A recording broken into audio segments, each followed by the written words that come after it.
welcome back to my channel, or welcome to my channel if this is your very first time here. My name is Megan. I'm currently pregnant with my second baby and I'm preparing for, hopefully, my second unmedicated labor, and that's what I'm going to be sharing about today. I'm going to tell you guys all about how I am preparing for labor and delivery, and specifically unmedicated labor and delivery. Now, I don't want this to come off like I think unmedicated is better than getting an epidural, because I think both are totally fine. Both are beautiful ways to bring your baby into the world, as is a C-section, as is adoption, etc. However, I personally really liked the challenge of an unmedicated birth. I'm a very competitive person. The whole time I was having Rowan was just egging myself on, you can do it, one more contraction, and it was kind of fun in a weird, painful way. So if you haven't seen my labor and delivery vlog with him, I would highly recommend going to watch it. It's my favorite video I've ever done. I'll link it up here for you. I had the most perfect, beautiful, amazing experience in my labor and delivery for him. And part of that, I think, was that I did get very lucky. I have to acknowledge that I was very lucky in not having any complications in my labor, but there were also things that I did to prepare so that I set myself up to be able to have success in an unmedicated labor and delivery if I was given that opportunity. And I'm going to be doing a lot of those same things this time, as well as a few more things that I've learned since then, and I will get right into my list. So the first thing that I'm doing, and I've talked about this before, but I have to put it as number one because I think it's so important, is I am following a workout plan with my husband. So I'm actually doing the Tone It Up prenatal program. No affiliation with them. I just love their workouts. And it's specifically designed for pregnant women. I'm working out 3 to 4 times a week, doing some weightlifting and just walking and stuff like that.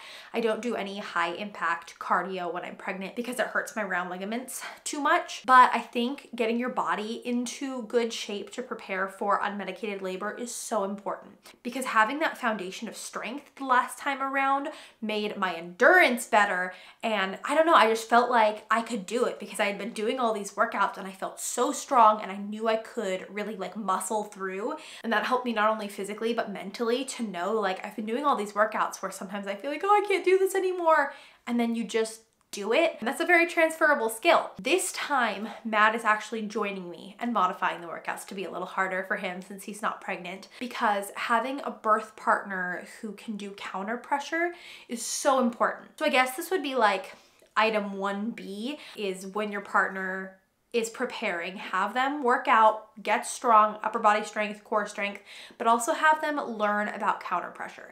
This isn't something that I actively have to do this time because Matt learned it literally in our labor last time. They were showing him how to do it. But if it's your first baby, I would highly recommend doing some research on that and taking a birth class with your partner if you're able to, but definitely making sure that you're both in tip-top shape physically, and that you're feeling really strong, and that you've built up your endurance. Then of course, along with your body, you definitely want to prepare your mind for unmedicated labor. They say that your mind will quit 100 times before your body ever will, and that's definitely very true in labor. And so in order to prepare myself, I've been doing daily meditations. And I know it can sound kind of woo-woo, but I promise it is really, really helpful. And I'm so excited to be partnering with Expectful for today's video. If you haven't heard of Expectful already, it's an amazing app designed with moms' minds in mind. It's aimed specifically at pregnant women, and they have a lot of really great resources for you during your pregnancy. Personally, I've had a lot of anxiety this pregnancy, especially after my subchorionic hematoma that I had when I was about 7 weeks. I had some bleeding, trigger warning, thought that I had miscarried, and so I've just been kind of fearful this entire pregnancy, and I think that's something that a lot of women experience whether or not you've already had a loss. And I absolutely love the Expectful app because there is a daily meditation. They're not too long, usually between 5 and 15 minutes, and I can just sit down, listen to the meditation. It's guided, so you don't have to just sit there and try to make your mind blank. You just listen to what they're telling you and focus on your breathing, and it does wonders for your mental health. Expectful also recently conducted a study that showed a lot of other benefits to meditation, including increased breast milk production of 7.5 ounces per day, which is huge, especially when you're trying to get your milk supply started.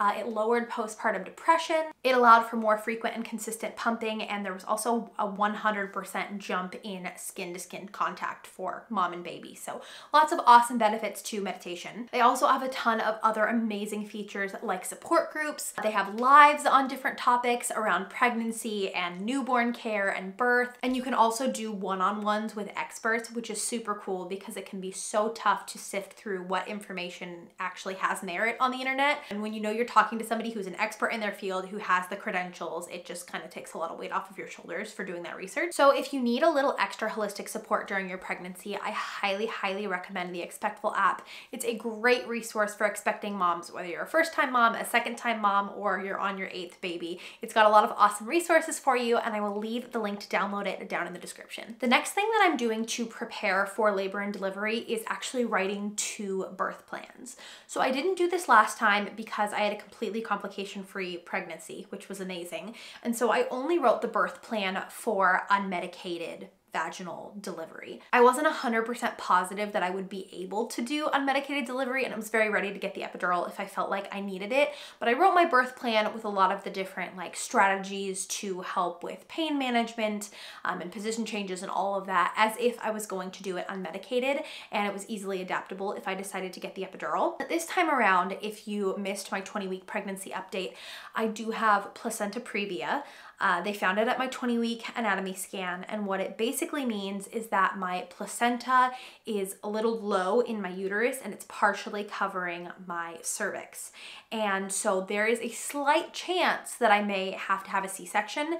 Now, my doctor did say that it's like 85 to 90% likely that as my uterus grows, the placenta will just kind of move up and away, and I'll be able to have an unmedicated vaginal birth just like I want. But because it is a slight possibility, and I won't know for 6 more weeks when I have my next ultrasound to check for it specifically, to ease the anxiety, I am writing 2 birth plans. That way I feel like I am prepared in either scenario, and I'm not trying to write the C-section plan amidst the news of being told that I have to have a C-section and grieving the birth that I wanted and all of the emotional baggage that comes with that. So I am writing both. I do want to do a whole video on my unmedicated birth plan that I did with Rowan. I'm adapting it very slightly this time, but I'm leaving almost everything the same because it worked so well. So I will go over that in more detail in another video. But a couple things that I wanted to just list real quickly without going into too much detail that I do include, because I think they're important things to research if you are wanting to go unmedicated, are including a warm compress during labor and a list of birthing positions, because my primary pain management technique last time, and most likely this time, is going to be position changes. And when you're in labor, your brain is very focused on like just getting through your contractions. And a lot of the nurses are really great and they'll suggest different positions for you, but I wished last time that I had written a list of all of the different positions that I was interested in trying, so that if I blanked and like the nurse had stepped out of the room or whatever, I had options. So that's something that I'm including as well. The next thing that I'm doing, and this is just kind of fun, is creating a labor playlist. I did this last time too, and I think it's a really great way to just get excited for your labor and delivery. I think that especially when you aren't planning on getting an epidural, there can be a lot of fear surrounding labor and delivery. And so if you can find a way to focus on something just like exciting and fun and vibey and kind of change the mindset around going into that experience, I think it can be really helpful. And so many things are out of your control during labor, but the music you're listening to is very in your control most of the time. So I think that, again, just alleviates some of the stress and makes you feel a little bit more in control of your situation. Another thing I'm doing is creating a postpartum basket for myself for recovery. And again, I will go into this in more detail in a later video. I'll probably do a whole video on what's in my postpartum care kit and show like the specific items and brands that I like the best. So make sure you're subscribed if you're not already so that you don't miss that video. But a quick list of what I have written down already. Nipple gel pads, lanolin, dermaplast, absolutely essential, ice maxi pads, regular maxi pads, witch hazel pads, stool softener, and a peri bottle. So that's not like all of it, but those are the ones that immediately came to mind when I was making this list. So I'll go into more detail later, but those are some good things to start your list off with. Then as far as the daily activities that I'm doing to prep my body for labor, I am obviously trying to avoid tearing. Most women tear. I tore last time. It wasn't that big of a deal, but I figure I might as well prepare as best I can to not tear. And if it works, great. And if not, it should at least lessen the degree of the tearing. And I'm also trying to shorten my push time as much as possible. I only pushed for about 15 to 20 minutes with Rowan, and this time I'd love to do even less. I think that would be super awesome. So here are the things that I'm doing. Number one, kegels every day. They're so uncomfortable. I hate them. I'm doing them anyway. 2, I will be drinking raspberry leaf tea daily starting at 32 weeks. So for me, that's still 10 weeks from now, but you start with 1 cup, and then a few weeks later you increase to 2 cups, and then a few weeks later you increase to 3 cups, and continue drinking 3 cups per day until the end of your pregnancy. Obviously consult your doctor, but it's a pretty natural remedy. So I think most doctors consider it safe, but obviously your individual situation might be different. Raspberry leaf tea helps tone your uterus, and I did this a lot in my pregnancy with Rowan, and again, I only pushed for 15 minutes, so I don't know for sure if that was like a factor in that, but I figure it definitely doesn't hurt to try it again since the pushing phase went so well for me last time. I'm also going to be eating 3 dates every day starting at 36 weeks, I think. Yeah, 36 weeks is when it's recommended. This again is supposed to help strengthen and tone your uterus. I did not do this last time, planning on doing it this time just because it doesn't hurt, and dates with peanut butter and Greek yogurt and chocolate chips are delicious anyway, so I'm gonna incorporate that into the routine. And then lastly, Matt and I will be doing a daily perineal massage starting at 34 weeks. If you don't know what this is, look it up because I'm not gonna be the best at explaining it. There are tools to help you so you can do it yourself, so if you don't have a partner who is available to do this for you, I'll leave a link down below of the tool that you can use to do it yourself. But I'm personally gonna be using my partner, and basically they, without getting too graphic so I don't get too demonetized, insert their fingers and like massage by your perineum, and it helps it to be more stretchy and flexible to hopefully prevent tearing. And like I said, even if you do tear, these steps should help to reduce the severity of the tearing. So either way, I think it's worth doing. I think all of these things, including a daily workout, will probably take me less than an hour per day to do all of them. And I think that the buildup to get to your labor, like the preparation, is so important, because if you don't prep, it's like going to run a marathon without any prior training. So anything that I can do to make it easier on myself now, I'm absolutely gonna do. And hopefully it will make my labor as good as it was last time, trying to release expectations as much as possible, because obviously so much is out of your control. And if you plan for an unmedicated labor and delivery and you don't end up getting to have one, first of all, I'm sorry. That sucks. It's totally okay to grieve the birth that you wanted to have, but also try to be gentle with yourself and know that it's not your fault and that all birth is beautiful. And I'm really proud of you for even prepping in the first place. That just shows so much determination and like love for yourself and love for your baby, even to just try to prep for the experience that you want to have. So that's going to be all for this video. Please let me know in the comments down below what other pregnancy, labor, postpartum videos you guys want to see.